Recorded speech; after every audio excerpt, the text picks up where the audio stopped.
Jadi Allah tak menjamin hidayah buat orang yang cuman sekedar mendengarkan ceramah ataupun tausiah. Itu tadi, itu kenapa orang yang akhirnya baru sholat Jumat, baru innal hamdalillah, maka ada doa belajar yang baru. Tahu nggak doa belajar terbaru? Oke. Nah, doa belajar baru selain Rabbi srohli sodri, maka doa belajarnya adalah Bismika Allahumma ayya wa amut. Begitu. Begitu hatib innalhamdulillah, begitu kajian dimulai, begitu juga dia Bismika Allahumma ayya wa amut. Nah, maka kawan-kawan, saya sekali tegaskan bahwasanya Allah tak menjamin hidayah buat mereka yang cuman sekedar mendengarkan ceramah. Gimana hidayah mau sampai baru gak apa namanya duduk, kita lihat Jumatan begitu khotib naik dia langsung terduduk, langsung ngantuk gitu ya. Demikian begitu Zoom ini disampaikan, ya kan, dia nyentah kemana-mana, tidak nyatat. Nah, jadi wajar, jangankan dapat ilmu, jangankan mau praktek daripada ilmu-ilmu ini, nyatat ya tidak ada catatannya, maka wajar akhirnya materi-materi yang disampaikan tidak sampai gitu.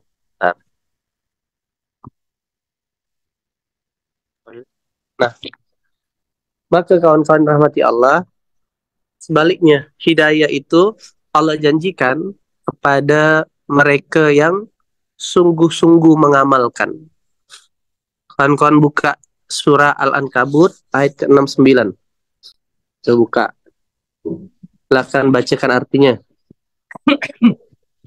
Dan orang-orang yang berjihad untuk mencari keridhaan kami akan tunjukkan kepada mereka jalan-jalan kami. Dan sungguh Allah beserta orang-orang yang berbuat baik. Nah, buat mereka yang berjihad di jalan kami, lanahdiyannahum subulana, Allah akan bukakan jalan-jalan untuk mereka kayak gitu loh. Jadi jalan-jalan itu terbuka kalau sudah ngapain kawan-kawan? Berjihad, berbuat Nah, baik. sudah sungguh-sungguh mencatat, duduk, mendengarkan dengan sungguh-sungguh, itulah bagian daripada mengharapkan, ya kan?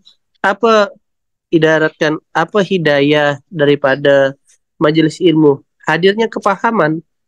Hadirnya apa? Kepahaman. Hadirnya kepahaman ketika seseorang uh, duduk di majelis ilmu. Nah, jadi sekali lagi, pertanyaannya, berapa penting sih ilmu Quran nih? Berapa penting sih ilmu kita ngaji setiap subuh nih kawan-kawan? Dalam kehidupan. Baik. Kalau orang tuh menganggap, sekali lagi ya, menganggap bahwasanya ilmu yang terpenting di muka bumi ini adalah dagang, cuma jual beli agar dapat untung. Ilmu yang terpenting ini adalah ilmu ketika jualan barang. Nah, maka hanya sedikit orang yang paham tentang ilmu kebahagiaan. Padahal tujuan daripada dagang, tujuan daripada jual beli tadi, ya kan, adalah jalan mendekatkan diri kepada Allah untuk menuju kepada kebahagiaan. Hari ini kita melihat ada orang yang korupsi misalkan. Kira-kira mereka yang korupsi itu orang bodoh atau orang pintar? Pintar. Orang pintar. Tuhan pintar, Kiai. Ya, pintar sekali dia, ya kan? Nah, ketika dia korupsi, nah, ketika dia korupsi kawan-kawan, dia orang pintar. Ini kan yang lagi heboh, salah satu institusi negara yang pimpinannya menceraikan istrinya speak up, ya kan? Video voice note-nya, suaranya kedengaran. Pada bayangkan ya orang tuh. Dan ternyata dia sedang tanda kutip menyimpan uang 300 triliun, bayangkan coba. Astagfirullahaladzim. Uang negara, bukan dikit-dikit, uang negara 300 triliun. Nah, akhirnya istrinya speak up.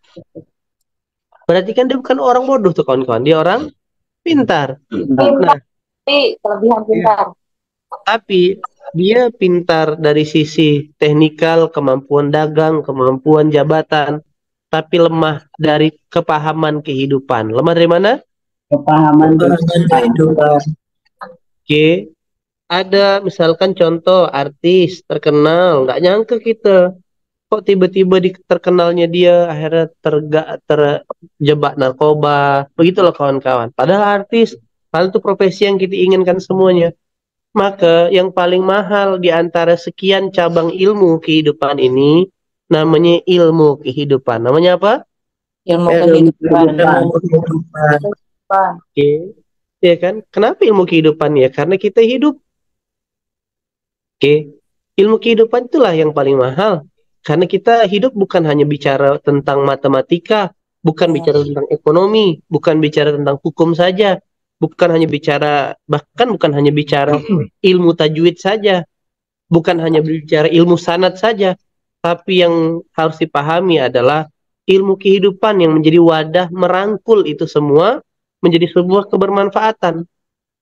Nah, nyambung sampai di sini? Mana saya ceritakan sekali lagi, saya cita-citanya jadi dokter, saya bilang. Lalu dalam perjalanan jadi ingin jadi dokter ini, ternyata saya lihat saya tidak jadi masuk karena tidak punya duit untuk melanjutkan kuliah di kedokteran, kawan-kawan. Punya duit. Lalu seperjalanan waktu sudah berlalu, setelah 13 tahun berlalu, sudah 20 tahun berlalu, jadi tahun 2002 mau kuliah, saya reunian, jumpa sama teman-teman. Ada salah satu memang teman saya, kalau takdirkan jadi dokter. 2-3 tahun yang lalu saya dengar dia kaya raya sekali, setiap kerja periksa dapatkan 5-10 juta per hari, berarti 300 juta sebulan. Terus saya dengar kabar, gimana kabar kawan kita? Dia kan kebetulan dinasnya di kampung, di pedalaman Kalbar. Gimana kabar kawan kita? Itulah sekarang dia udah pisah sama istrinya, mau nikah lagi. Kok bisa? Iya, kemarin tuh sambil waktu dinas di dalam tuh dia kepincut sama anak kepala desa. Habis itu ribut lah di desa itu, diusir dari desa. Lalu perjalanan udah nggak buka praktek, sibuk berjudi. Sekarang masih berjudi, sekarang kerjaannya apa, mau caleg kah? Coba lihat otaknya. Astagfirullahaladzim, ya Allah. Sekarang kira-kira yang salah ilmu kedokterannya kah atau ilmu kehidupan? Ilmu kehidupan. Yang sedang tidak nyaman hari ini, yang sedang episode jatuh tempo, yang dikejar-kejar utang, yang sedang di episode mengalami guncangan hidup. Kita tidak pahamnya dari sisi ilmu profesi kita atau ilmu menata kehidupan, kawan-kawan. Menata kehidupan. Ya kan, ada teman saya, ya kan, buka usaha bakery. Bakerynya terkenal di kota tersebut. Omset bakerynya itu hampir 1 miliar sebulan. Kecil apa besar tuh? Besar. Besar. Umur 20 tahun punya omset 1 miliar, gede nggak? Gede banget. Gede banget, kayak gitu kawan-kawan. Akhirnya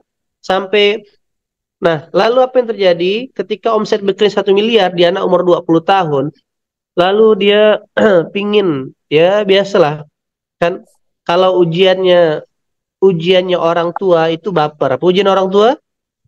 Baper. Nah, ada yang orang tua di sini? Banyak. Banyak, ya kan? Nanti anak salah dikit baper, nggak keluar kamar, ya kan? Lalu menantu celelenya langsung ngadu sama anaknya, gitulah. Itu namanya orang tua. Ada orang tua? Nah, oke. Ini sih bukan yang di Zoom ini cerita orang tua di Kutub Selatan, ya. Nah, apa ya, udah tua. Maka jangan ngabang baper. Oh, gitulah. Makasih diingatkan udah tua. Oh, iya. Alhamdulillah. Hatinya lembut, maka hidayahnya sampai. Nggak ingat tua, repot nanti salah jalan. Kalau itu saya ganti lah, bukan orang tua. Saya ganti itu ujian anak tua. Ujian anak tua. Eh, belum lagi kalau ujian itu gampang terpengaruhi. Apa ujian anak muda? Gampang. Gampang terpengaruhi, ya kan? Gampang tertipu oleh mata, gampang ngelihat peluang sana, peluang sini, pindah sini, sehingga nggak konsisten dengan apa yang dikerjakan. Nah, balik lagi, dia udah berhasil nih bidang bakery 1 miliar kawan-kawan. Dat ya kan, datanglah setan dalam bentuk manusia tadi itu, setan dalam bentuk manusia. Kok saya tidak bisa jadi share ya, host ya? Bolehkah saya share host? Kawan-kawan buka surah Al-Baqarah ayat 204. Nah, kita lihat setan dalam bentuk manusia datang. Al-Baqarah ayat 204. 204. Coba bacakan artinya.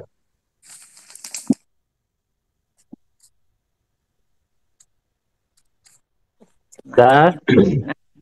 Dan di antara manusia ada pembicaraan tentang kehidupan dunia yang mengagumkan engkau Muhammad, dan dia bersaksi kepada Allah mengenai isi hatinya, padahal dia adalah penentang yang paling keras. Mantap, Purwati. Jadi ada orang-orang tuh kalau ngomong tuh meyakinkan, sangat confident, orang terpengaruh, begitulah dia. Nah, akhirnya orang ini mempengaruhi daripada orang yang kenalan saya ini, yang pengusaha bakery ini. Jadi bilang, sayang lah bang, nih sayang kalau uang tidak diputarkan bang. Maksudnya, nah kayaknya bang, 1 miliar nih bang, abang bisa punya gedung yang lebih bagus loh di jalan. Nah, kalau abang punya display, punya toko bakery di tepi jalan, abang bisa 2M, 3M. Begitulah dia. Akhirnya dengan dihitungkan kasar tadi itu kawan-kawan, dihitungkan, si teman saya, teman kenalan saya ini tertariklah untuk punya toko di tepi jalan dengan harga beli toko 7M. Harga beli toko tuh. Karena dia ngerasa dapat 1M itu dia bisa nyicil 300 juta sebulan. Dah, terjadilah transaksional, belilah ruko 7M. Jepret. Lalu datang lagi tadi setan Al-Baqarah 63. Ayat 4, afwan ayat 4. Surah 63 ayat 4. Lihat.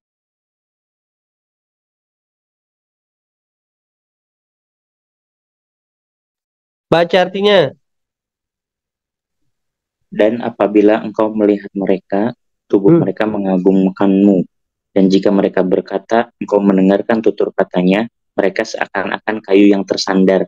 Mereka mengira bahwa setiap teriakan ditujukan kepada mereka.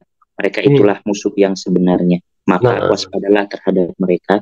Semoga Allah membinasakan mereka. Bagaimanakah mereka dapat dipalingkan dari kebenaran?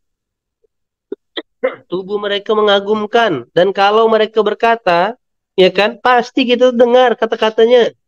Oke. Nah, datang lagi setan kedua nih. Bang, kata dia, abang kan udah punya ruko sekarang. Harus bikin nih bang, sumber penghasilan yang kedua.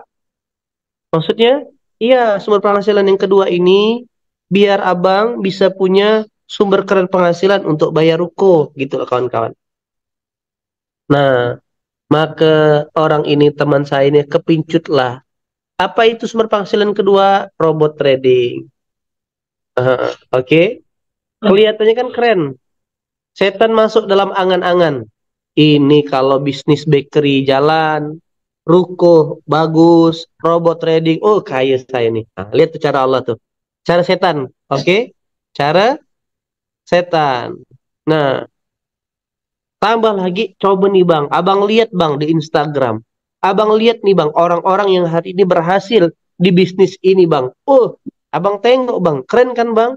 Dia bisa gonta-ganti mobil keren, dia bisa setiap minggu bagi-bagi hadiah. Abang bisa jadi orang baik.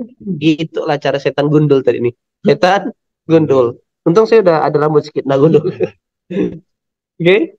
Nah, ternyata akhirnya karena dia tadi ini pakai mata melihat peristiwa, pakai mata. Jadi dia terkagumkan dengan orang yang Al-Baqarah 204, dia tergoda dengan ucapan al-munafikun ayat 4 tadi. Maka yang terjadi kawan-kawan, ya kan? Nah, maka dia melihat dunia itu pakai mata tadi itu. Maka Allah sudah sebutkan di Toha ayat 131, jangan engkau tunjukkan pandanganmu pada matamu kepada kenikmatan yang kami belikan kepada beberapa golongan dari mereka. Bunga kehidupan dunia ini agar kami uji mereka dengan kesenangan itu. Nah, jadi memang ada orang-orang yang Tuhannya bukan Allah, lalu Allah titipkan kesenangan kepada dia untuk menguji orang-orang tersebut, kawan-kawan. Kelihatannya keren bagi-bagi hadiah setiap hari. Kelihatannya keren pakai motor mahal, moge, pakai mobil mewah. Tapi kalau itu yang dijadikan standar, siap-siap antum-antum semua, kita semua akan kejebak dengan tipu daya dari setan gundul ini. Oke? Surah berapa ayat berapa tadi? Kalau dia ngomong kita akhir terpengaruh, kawan-kawan? 63 ya. 4. Lihat, serangannya dahsyat. Serangan telinga di surat 63 ayat 4. Serangan mata, manusia ini makhluk visual. Dia ngeliat tuh, keren sekali orang ini ya, punya mobil, bisa sedekah. Gue pingin lah kayak gini. Nah, surah Toha ayat 131. Maka mata ini menipu. Coba ulangi. Mata ini menipu. Nah, itulah kenapa ngeliat tuh pakai hati, kawan-kawan. Ya kan? Karena hatilah yang original. Nah, melihat pakai hati. Hati. Oke, sebentar. Bukan matanya yang buta, tapi hatinya yang buta. Nah, sebentar ya. Sebentar.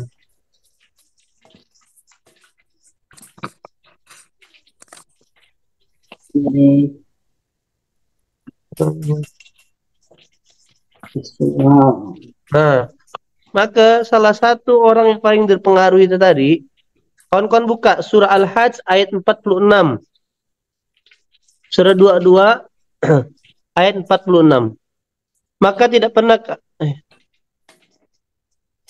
tidak pernahkah mereka berjalan di bumi sehingga hati mereka dapat memahami, telinga mereka mendengar. Sebenarnya bukan mata itu yang buta, tetapi hati yang di dalam dada yang buta. Orang-orang yang hatinya buta inilah yang gampang dipengaruhi. Itulah yang disebut anak-anak muda tadi itu. Oke? Mulai ngerti flow-nya, teman-teman? Ya. Nah, ada orang-orang tadi tuh, jadi itu ada kecenderungan begini. Kalau setan, iblis, yang tertuang berbentuk orang munafik, orang fasik, dia punya hasrat untuk mengajak orang ke surga. Begitu dia. Jadi setan itu, iblis punya hasrat untuk mengajak orang ke surga. Tapi kalau malaikat, dia tak punya hasrat mengajak orang terbalik. Iblis punya hasrat untuk mengajak orang ke neraka. Tapi kalau malaikat, tidak ada punya hasrat untuk mengajak orang ke surga. Benar tak? Karena malaikat tugasnya cuma fasilitator daripada apa-apa perintah Allah. Siapa yang menentukan? Manusia itu sendiri. Maka orang-orang, kenapa dia kalah setelah melihat, dia terpengaruh dengan pendengaran, karena yang buta adalah hati, kawan-kawan. Nyambung sampai di sini? Surah Al-Hajj ayat ke-46. Maka teman tadi ini, orang yang jual bakery ini, wah 2 bulan pertama bagus tuh, memang begitu. Begitulah cara setan memenangkan dan membuat orang jatuh cinta dengan judi. Gimana caranya? Dia buat di awal tuh menang, Ki. Supaya apa? Masuk ke dalam alam bawah sadar dia, aku kan pernah menang, maka aku coba lagi. Gitulah dia. Itu memang. Air trading awal tuh benar. Mendadak kaya nih, teman nih. 1M udah tenang nyicil ruko, udah riba tadi tuh. Oke. Terus udahlah kena riba. Lalu 2-3 bulan pertama hidupnya melejit, tiba-tiba punya uang banyak, dari trading dapat lagi. Jadi dari jualan bakery saja udah ratusan juta sebulan, dari trading dapat lagi ratusan juta, ya mungkin 0,5 M sampai 600-700 juta sebulan dia pegang cash. Wah, senang lah. Nah, akhirnya sampai satu ketika kalau takdirkan robot trading yang mungkin tadi yang hari ini kita tahu banyak di media chat, media informasi, itu banyak akad batilnya sehingga tumbang, mulai turun. Tapi karena tadi dia punya rekam jejak di alam bawah sadar ini menguntungkan, gue pernah untung, dia banting lagi, trading lagi. Dan trading berikutnya ini bukan pakai uang sendiri, mulai cari investor. Woi, ini ada peluang bagus nih, gitulah. Ini ada peluang bagus. Akhirnya mengajak-ngajak orang, akhirnya sama investor nih, udah sama bank, utang ruko. Sama investor, utang daripada 3M. Sempurna tak? Cara iblis menghancurkan kehidupannya.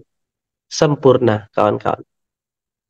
Dan apa yang terjadi? Akhirnya sekarang ruko dari pinjaman hutang ke sana pindah lagi ke sini untuk nutupin, terus kayak lubang tutup lubang, kayak lubang tutup lubang, ya kan? Nah, tapi omset jualan rotinya ya stabil, adalah masih dapat 50 sampai 100 juta sebulan. Tapi karena hutang sudah bertumpuk tadi itu, maka dia menggadaikan ketenangannya hanya untuk kesenangan. Nah, berangkat dari cerita ini, kira-kira orang ini, teman-teman, adalah orang yang tak pandai cari duit, sehingga tak orang yang malas, atau orang yang tak paham ilmu kehidupan. Tak paham ilmu kehidupan. Bisa nggak bikin dia ngerti cari duit dengan jual roti nggak tadi? Ngerti. Ya, Maka penting lah, sekali lagi saya tanya, ilmu kehidupan. penting banget. Nah, sekarang pertanyaannya, di manakah ilmu kehidupan itu? Di mana kira-kira? Al-Quran. Dalam Quran. Binas. Ya tuh, di mana? Al-Quran. Di PAUD Quran dan kali. kehidupan Rasulullah. Ada di PAUD kali, taman kanak-kanak kayaknya. Al-Quran. Hudalinas. Al-Quran dan kehidupan Rasulullah. Mantap Coba lah yang jawab tuh. Yang jawab tuh sekarang anak-anak tua semangat. Saya lihat yang anak-anak tua yang semangat nih. Anak-anak mudanya masih gitu loh. Ya kan? Al-Quran muda. Kubur, Yai. Apa? Anak dewasa. Oh, anak-anak dewasa ya lah. Nah kan? Baru dibilang anak-anak tua. Tersinggung dia. Minta ganti anak-anak dewasa. Ada yang dewasa ya. Dia nyebut kami anak-anak tua. Kami nggak mau ikut Zoom lagi lah. Kami kan Gak apa-apa. si dewasa. Taman kawak-kawak di Jawa. Yang tersinggung ada tombol kanan atas namanya lab. Silakan pencet kalau yang tersinggung. Aduh. Nah, Saya siap tua, Yai. Maka nanti semua yang SOS juga saya minta KNAIS dan TCF untuk bikinkan ujian. Ujiannya apa? Ujiannya seputar pertanyaan setiap subuh. Nah, nanti dicek. Oh, namanya siapa? Oh, namanya misalkan Bunda Dasmiati dari Morowali. Nah, dia udah berapa lama? Oh, udah 6 bulan Kiai. Nanti ditarik materi 6 bulan belakang. Kita cek. Tujuannya apa? Biar kawan, ya kan? Aduh, ya kan? Dan hati-hati, ujiannya ini ujiannya mendadak, tiba-tiba saya Zoom, ya kan? Nah, buat. Harus buka lagi catatan. Siap, Yai. Siap, semangat. Semangat ya. Tapi kalau nggak lulus, saya mengulangi. Kalau nggak lulus hukumannya nanti kalau Zoom berikutnya pakai ikat kepala di atasnya. Memang benar saya anak tua gitu loh. Kalau lulus Zoom-nya gratis. Oh, nggak ada. Tenang aja. Kalau gampang itu. Di Pontianak. Iya, nanti kalau lulus saya bikinkan surat penerima manfaat Zoom gratis. Amin. Oh, ya, amin. Ya, amin. Saya akan berkoordinasi. Harus bermanfaat. Jangan jadi penerima, Yai. Ya, saya akan berkoordinasi dengan RT tempat tinggalnya. Benarkah ibu ini penerima manfaat? Jangan, Yai. Malu, harus bermanfaat, udah tua. Oh, gitulah dia ya. Jadi, ini kekhawatiran. Kemarin kita bikin ujian gitu loh. Ujian beberapa orang, ada 50 orang kita kumpulkan dan tidak bisa menjawab pertanyaan-pertanyaan basic. Apa itu BTT? Apa itu MSQ? Itu MSQ enggak? Enggak. Nah, kan? Udah berkali-kali berbusa-busa dah saya cerita. MSQ. Masjid, subuh, Quran. Nah, ya kan? Tahu enggak? Apa-apa yang baik-baik datang dari Allah, yang buruk-buruk salah siapa? diri Kalau kita Surah sendiri berapa diri ayat sendiri berapa? lupa. Surah lupa. Gimana ayat itu mau melekat? Itulah. Tapi hebat Harus juga dibuka anak-anak tua katanya. ini. Sambil Dia aktivitas susah ya, kalau apa? mak sambil kerja, nyiapin anak bisa sekolah. terperhatikan Kiai tapi lupa ayatnya Kiai. Oh, lupa ayatnya. Yalah. Moga-moga lah malaikat memaklumi kita ya. Moga-moga lah malaikat maut nanti dan kuburan maklumi kita gitu ya. Amin. Amin. Nah, tak apa-apa. Nah, maka itu kan kenapa ada resume catatan di pada setiap kita majelis. Resumenya diminta, di save, dicocokkan dengan catatan. Begitulah dia. Tujuannya biar kalau ayat-ayat itu melekat, mengezat. Jadi Quran itu melekat dan mengezat. Maka dia jadi guardian, jadi perlindungan, jadi kekuatan ketika kita beraktivitas, begitulah dia. Ketika ujian itu datang, kita enggak, contoh gini, pernah nggak waktu di sekolah tiba-tiba ujiannya datang, lalu pas ngisi ujian tuh, apa kemarin tuh ya? Rasanya udah inget kok, ada banyak tet kemarin tuh, lama dia. Dia tahu tapi lupa. Pernah dengar? Pernah posisi itu? Sering. Ya, Sering.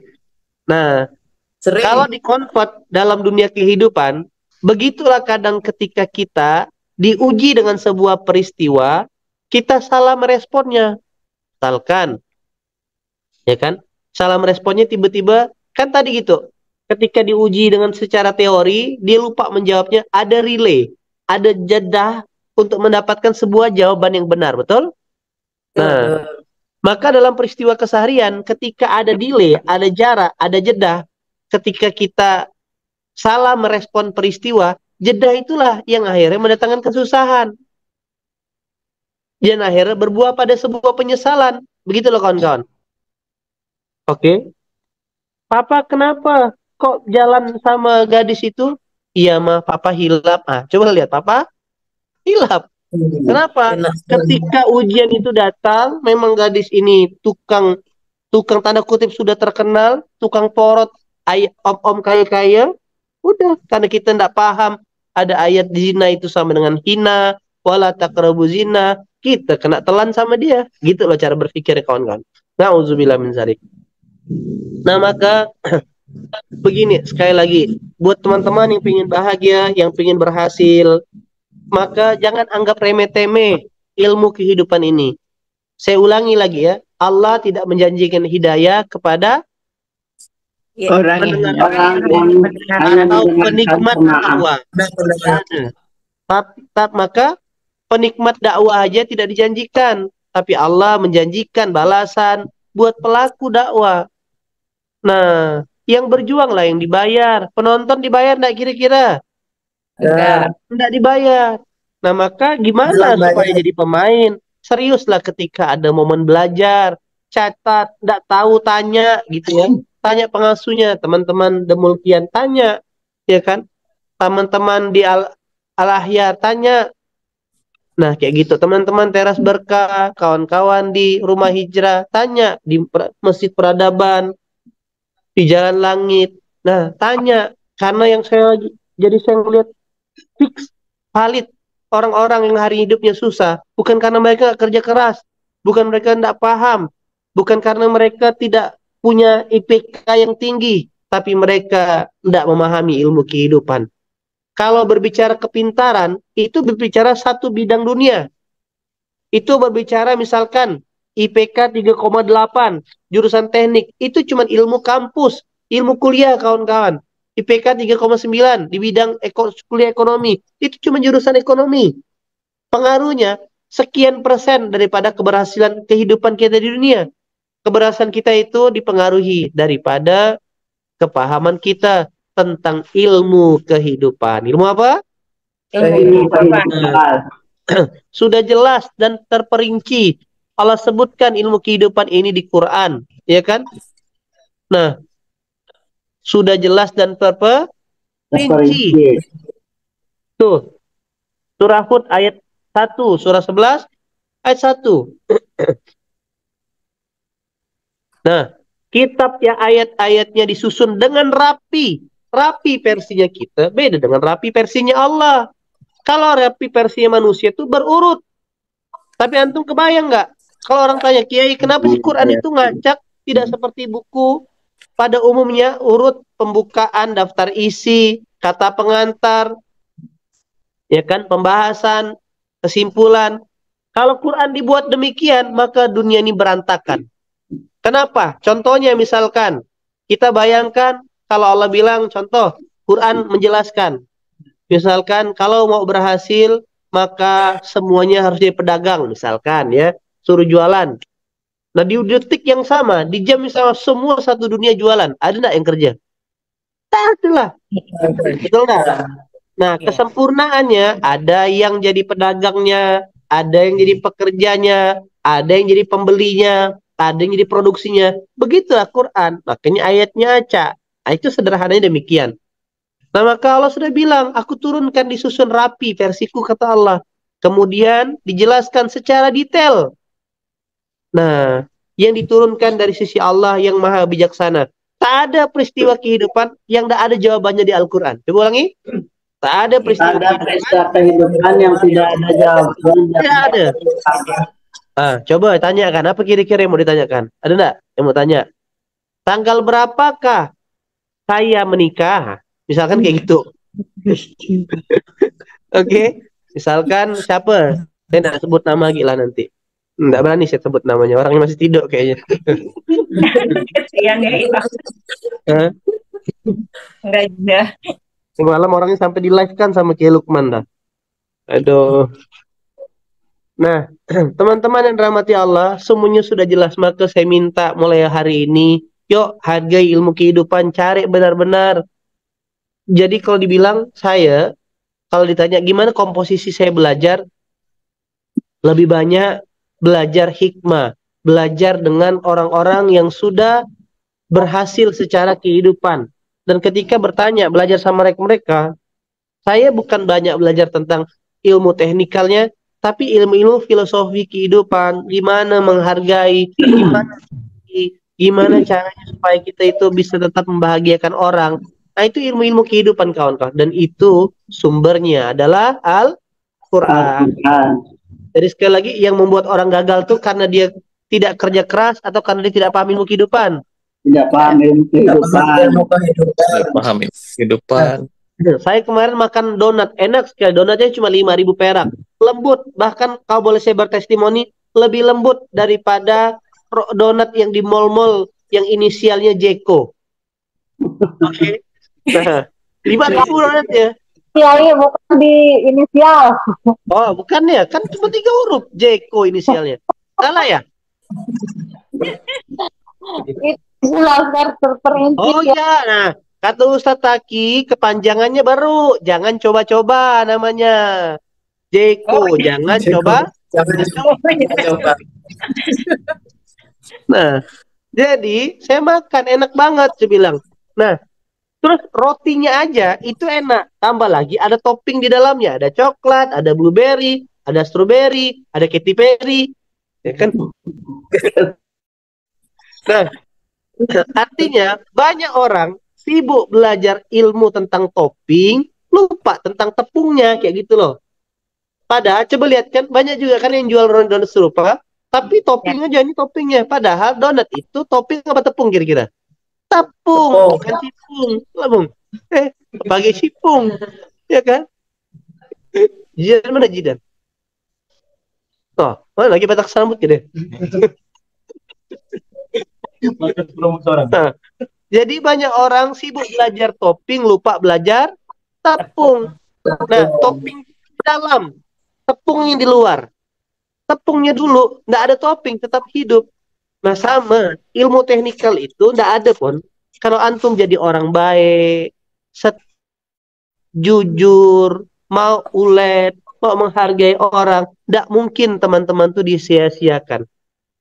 Betul nggak? Dia khidmat, pandai berbicara, maksudnya ketika diarahkan tuh manut, disuruh ngerjakan apa ngikut kayak gitu loh. Tuh lihat ada sahabat saya Kak Mutia, disuruh berangkat, disuruh kerjakan PR, kerjakan. Apa yang disuruh makan cepat.